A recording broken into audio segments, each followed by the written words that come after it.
ഒരു NPS account കൊണ്ട് tax save ചെയ്യാം, 2 NPS ഓപ്ഷൻസ് കൊണ്ട് ടാക്സ് സേവ് ചെയ്യുന്നതിലും കൂടുതലായി സേവ് ചെയ്യാം. കോർപ്പറേറ്റ് NPSഉം പേഴ്സണൽ NPSഉം തമ്മിലുള്ള വ്യത്യാസം നിങ്ങൾക്കറിയാമോ? നിങ്ങൾ സെക്ഷൻ 80C-ലെ 1.5 ലക്ഷത്തിന് പുറമെ ടാക്സ് സേവ് ചെയ്യാനായി പേഴ്സണൽ NPS വഴി ഒരു 50,000 എക്സ്ട്രാ ഡിഡക്ഷൻ എടുക്കുന്ന ആളാണോ? എങ്കിൽ അതിലും വലിയൊരു ടാക്സ് ഹാക്ക് നിങ്ങളുടെ കമ്പനിയിൽ തന്നെയുണ്ട്.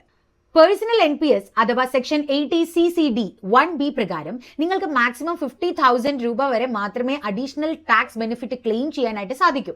അതിന് മുകളിലേക്ക് ഇൻവെസ്റ്റ് ചെയ്താൽ ടാക്സ് സേവിങ്സ് കിട്ടില്ല. അടുത്തത് സെക്ഷൻ 80CCD2 പ്രകാരമുള്ള കോർപ്പറേറ്റ് NPS.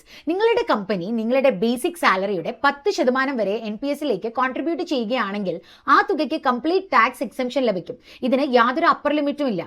ഈ കോർപ്പറേറ്റ് NPS ബെനിഫിറ്റ് എടുക്കണമെങ്കിൽ നിങ്ങളുടെ കമ്പനിയുടെ പേറോൾ സ്ട്രക്ചറുമായി ഇത് ലിങ്ക് ചെയ്യേണ്ടതുണ്ട്.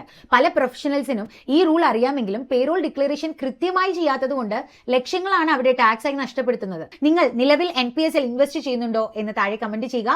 ഓൺ ടോപ്പ് ഓഫ് 80C കൂടുതൽ ടാക്സ് സേവ് ചെയ്യാൻ ഉള്ള വഴികൾ അന്വേഷിക്കുന്ന നിങ്ങളുടെ ഹൈ സാലറി കോർപ്പറേറ്റ് ഫ്രണ്ട്സിന് ഇപ്പോൾ തന്നെ ഈ വീഡിയോ ഷെയർ ചെയ്ത് കൊടുക്കൂ. ഇതുപോലെയുള്ള സ്മാർട്ട് വെൽത്ത് ടിപ്സിനായി ഞങ്ങളെ ഫോളോ ചെയ്യൂ.